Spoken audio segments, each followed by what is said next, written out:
current of 2 ampere through a coil sets a flux linkage of 8 Weber turns. The inductance of the coil is. काय म्हणते, एका कॉइलद्वारे 2 ampere current 8 weber टनचे flux leakage set केला तर कॉइलचा आपल्याला काय विचारला, इंडक्टन्स विचारलेला आहे. आपल्याला काय 2 एम्पियर करंट दिलाय, 8 वेबर फ्लक्स दिल्यात, तर आपल्याला काय विचारले, कॉइलचा इंडक्टन्स विचारलेला आहे. आपल्याला इथं कोणता फॉर्म्युला होईल इंडक्टन्सचा लागू होईल, आपल्याला हा फॉर्म्युला माहित असेल, L is equal to N phi divided by I. हा इथं काय होईल, फॉर्म्युला लागू होईल. L म्हणजे काय असतो, आपलं इंडक्टन्स असतो, N म्हणजे नंबर ऑफ टर्न्स, फाय म्हणजे फ्लक्स आणि आय म्हणजे आपल्याला सर्वांना माहित असेल आय म्हणजे करंट. आपण काय करूया, फॉर्म्युलामध्ये काय करू, किमती इनपुट करून घेऊ. L इज इक्वल टू आपल्याला फ्लक्स किती दिल्यात, 8 वेबर दिल्यात, डिवायडेड बाय करंट किती दिला आपल्याला, 2 एम्पियर, बेचोक 8. तर आपला कॉइलचा इंडक्टन्स किती आलेला आहे, 4 हेनरी इंडक्टन्स आलेला आहे. ऑप्शनमध्ये 4 हेनरी कुठे दिसतंय, तर ऑप्शन नंबर 3 मध्ये दिसतंय. याचा राईट आन्सर ऑप्शन नंबर काय राहील मग, ऑप्शन नंबर 3. तर कॉइलचा इंडक्टन्स हा किती असेल, 4 हेनरी एवढा असेल. नेक्स्ट क्वेश्चन काय विचारला होता पहा, नेक्स्ट क्वेश्चन काय विचारला होता पहा, काय म्हणतो क्वेश्चन, फ्यूज कशापासून उपकरणाचे संरक्षण करतो. काय आपल्याला विचारले, फ्यूज कशापासून उपकरणाचे संरक्षण करतो. आपल्याला माहित असेल, आपण सर्किटमध्ये फ्यूज हा कसा सिरीजमध्ये जोडतो, फ्यूज हा आपण सर्किटमध्ये कसा सिरीजमध्ये जोडतो. आणि फ्यूज हा कशापासून संरक्षण करतो, तर आपल्याला सर्वांना माहित असेल, फ्यूज हा ओव्हर करंट पासून काय करतो, ओव्हर करंट पासून काय करतो, तो संरक्षण करतो. ओव्हर करंटलाच आपण काय म्हणू शकतो, हाय करंट. ओव्हरलाच काय म्हणू शकतो आपण, हाय करंट. ऑप्शन मध्ये हाय करंट कुठे दिले, ऑप्शन नंबर 4 मध्ये पहा. त्याचा राईट आन्सर ऑप्शन नंबर काय राहील, फ्यूज हा कशापासून संरक्षण करतो, तर तो हाय करंट पासून काय करतो, संरक्षण करतो. म्हणून याचा राईट आन्सर ऑप्शन नंबर 4 राहील. नेक्स्ट क्वेश्चन काय विचारला होता पहा, नेक्स्ट क्वेश्चन काय म्हणतोय पहा,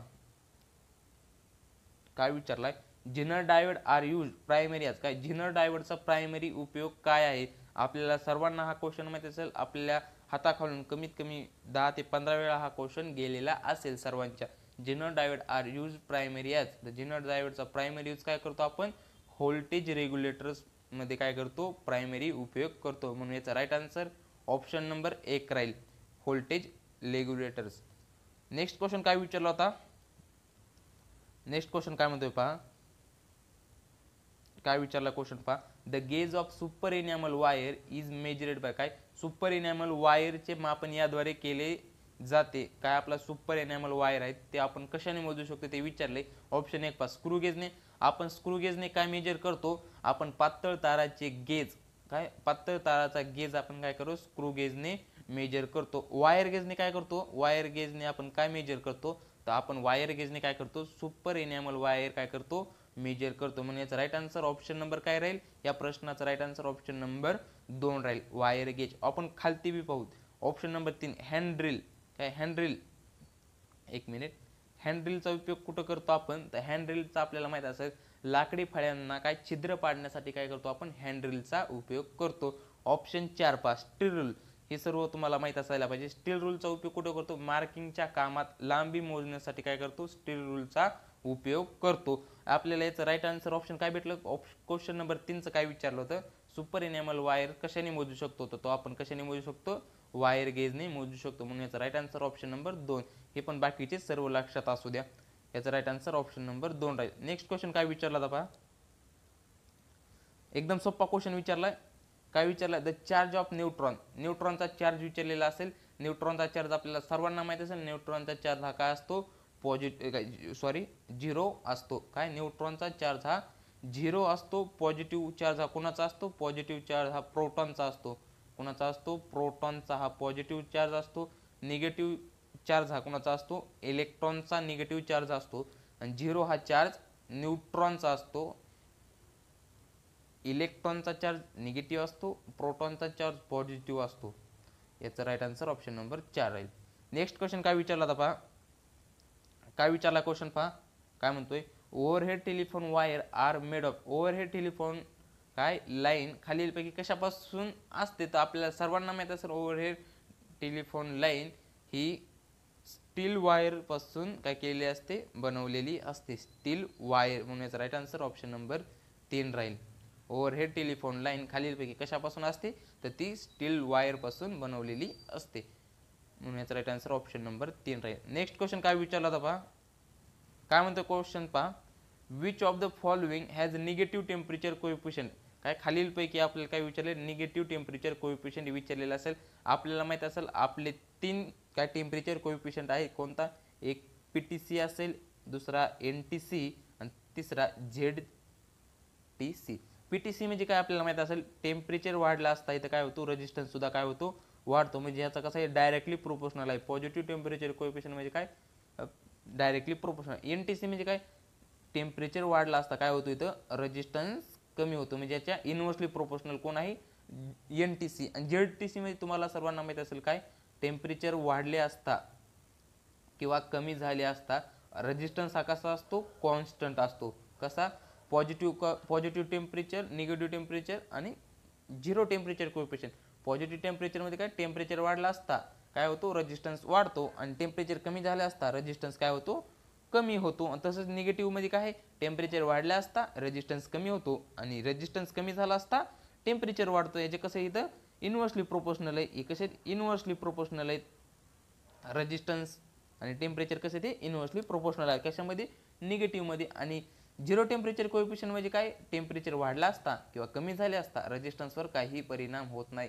रेजिस्टन्स हा काय असतो, स्थिर कॉन्स्टंट असतो. आपल्याला विचारले काय मग, खालीलपैकी निगेटिव्ह टेम्परेचर कोएफिशियंट. ऑप्शन 1 पहा, ब्रास हा काय, ब्रास हा पॉझिटिव्ह आहे. मग निगेटिव्ह विचारला होईल का, ऑप्शन 1 होणार नाही. ऑप्शन 2 पहा, मर्क्युरी सुद्धा काय पॉझिटिव्ह, ऑप्शन 2 सुद्धा होणार नाही. ऑप्शन 3 पहा, इलेक्ट्रोलाइट. इलेक्ट्रोलाइट हा काय, निगेटिव्ह टेम्परेचर कोएफिशियंट आहे. म्हणून याचा राईट आन्सर ऑप्शन नंबर 3 राहील. सिल्वर पहा, सिल्वर सुद्धा काय पॉझिटिव्ह टेम्परेचर कोएफिशियंट. कॉपर सुद्धा पॉझिटिव्ह टेम्परेचर कोएफिशियंट आहे. आपल्याला विचारलं होतं निगेटिव्ह काय, इलेक्ट्रोलाइट हा काय निगेटिव्ह टेम्परेचर कोएफिशियंट आहे. याचा राईट आन्सर ऑप्शन नंबर 3 पाहिलेला आहे. नेक्स्ट क्वेश्चन काय विचारला होता पहा, क्वेश्चन काय विचारला, सिंक्रोनस स्पीड ऑफ 12 पोल. काय, 12 pole synchronous motor when the supply frequency is 50 hertz. काय, सप्लाय फ्रिक्वेन्सी आपल्याला किती दिली, 50 हर्ट्ज. काय, 50 हर्ट्ज दिली. आणि आपल्याला पोल किती दिलेत, आपल्याला 12 पोल दिलेले आहेत. आणि सिंक्रोनस स्पीडची सिंक्रोनस गती विचारलेली आहे.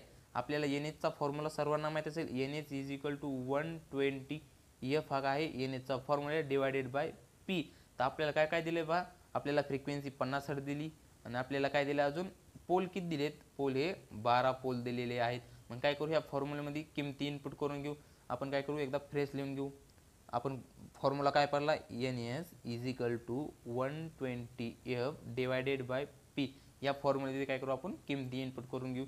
120 गुणिले आपल्याला फ्रिक्वेन्सी किती दिली, 50 हर्ट्ज डिवायडेड बाय आपलं पोल किती, तर 12. मग ह्याचं काय करू, आपण हे सोडून घेऊ. 12 1 12 1 12 हे शून्य जशा तसा. मग होईल 10 गुणिले 50 चा गुणाकार होईल. 50 10 किती असतं, मग 50 10 500. तर आपल्याला सिंक्रोनस स्पीड किती आलेली आहे, 500 RPM. 500 RPM ऑप्शन मध्ये कुठे दिसतोय, ऑप्शन पहा 500 RPM ऑप्शन नंबर 4 मध्ये पहा. किती, ऑप्शन नंबर 4 आपलं याचं राईट आन्सर राहील. किती आलेली आहे आपली सिंक्रोनस स्पीड, 500 RPM. याचं राईट आन्सर राहील. नेक्स्ट क्वेश्चन काय विचारला होता पहा, काय विचारला क्वेश्चन, प्लेट अर्थिंग साठी GI अर्थिंग प्लेट मानक आकार आहे. आपल्याला माहित असेल आपण अर्थिंग मुख्यतः 3 प्रकारचे अर्थिंग करतो. आपल्याला सर्वांना माहित असेल, पाईप अर्थिंग असेल, जसे रॉड अर्थिंग असेल, परत कोणती झाली पाईप अर्थिंग, रॉड अर्थिंग, आणि परत आपली काय असेल प्लेट अर्थिंग. काय, पाईप अर्थिंग, रोड अर्थिंग आणि प्लेट अर्थिंग. या आपण काय करतो, मुख्यतः 3 प्रकारच्या अर्थिंग करतो. त्यातलीच काय विचारले आपले, प्लेट अर्थिंग. आणि प्लेट अर्थिंग मध्ये काय, GI अर्थिंग प्लेट. आपल्याला माहित असेल आपण अर्थिंग मध्ये 2 प्रकारच्या प्लेट वापरतो. एक GI म्हणजे गॅल्वनाइज्ड आयरन, आणि दुसरं कोणतं आहे, कॉपर. कॉपर. या 2 प्रकारच्या काय करतो आपण, प्लेट यूज करतो. त्यातलीच काय विचारले आपले GI अर्थिंग. काय, GI या प्लेटचे आपल्याला आकार विचारलेला आहे.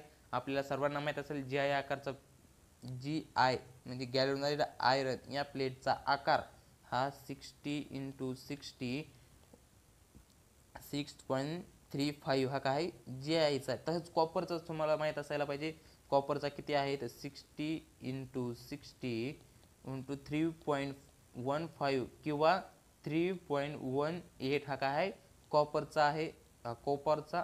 आणि हा GIचा. हे सर्व तुम्हाला माहित असायला पाहिजे. त्याचं राईट आन्सर ऑप्शन नंबर राहील काय, मग ऑप्शन नंबर मला वाटते 4 आहे.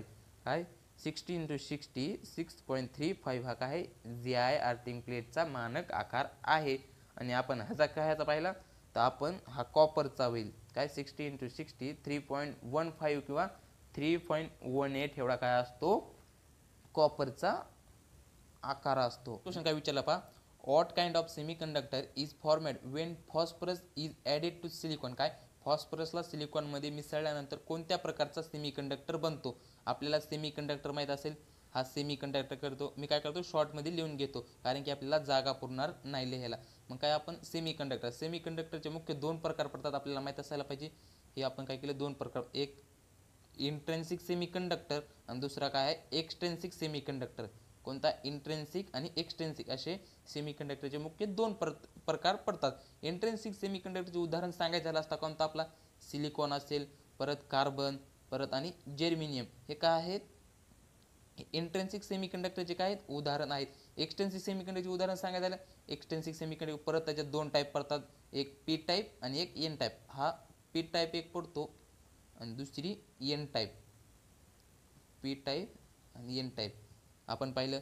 काय सेमीकंडक्टरचे मुख्य 2 प्रकार इंट्रेन्सिक आणि एक्सटेन्सिक सेमीकंडक्टर. इंट्रेन्सिक सेमीकंडक्टर कोणते आहेत, आपलं सिलिकॉन, कार्बन, जर्मेनियम हे काय आहेत इंट्रेन्सिक सेमीकंडक्टर आहेत. एक्सटेन्सिक सेमीकंडक्टर कोणते आहेत, एक्सटेन्सिकमध्ये परत 2 टाईप पडतात, एक पी टाईप आणि दुसरा एन टाईप. पी टाईप म्हणजे पी टाईप हा ट्रायव्हॅलेंट असतो. काय हा ट्रायव्हॅलेंट असतो. ट्रायव्हॅलेंट असतो. ट्रायव्हॅलेंट म्हणजे त्याच्या व्हॅलेन्सी ऑर्बिटमध्ये किती 3 इलेक्ट्रॉन असतात. ट्रायव्हॅलेंट म्हणजे त्याच्या व्हॅलेन्सी ऑर्बिटमध्ये 3 इलेक्ट्रॉन असतात.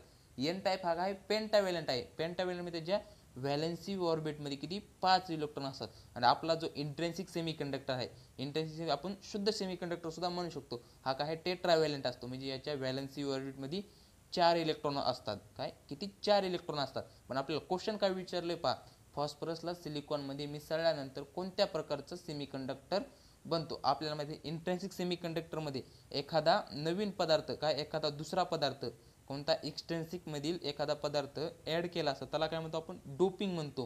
काय म्हणतो आपण त्याला डोपिंग म्हणतो. हा इम्पॉर्टंट हा क्वेश्चन विचारला जातो. त्याला काय म्हणतो इंट्रेन्सिक सेमीकंडक्टरमध्ये एक्सट्रेन्सिक सेमीकंडक्टर मिसळल्याला आपण काय म्हणतो त्याला डोपिंग म्हणतो.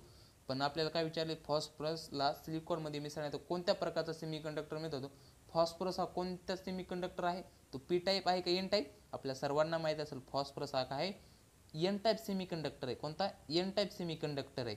मग तो कशामध्ये मिसळला आहे सिलिकॉनमध्ये. त्याला काय म्हणणार आपण डोपिंग म्हणणार. मग तो कोणत्या प्रकारचा सेमीकंडक्टर बनला, तो एन टाईप सेमीकंडक्टर बनला. कारण की तो कोणता एन टाईप मधील तो काय आहे एक मटेरियल आहे फॉस्फरस. त्याचे व्हॅलेन्सी ऑर्बिट किती 5 इलेक्ट्रॉन असणार. फॉस्फरसच्या व्हॅलेन्सी ऑर्बिटमध्ये 5 इलेक्ट्रॉन असणार. मग तो कोणता झाला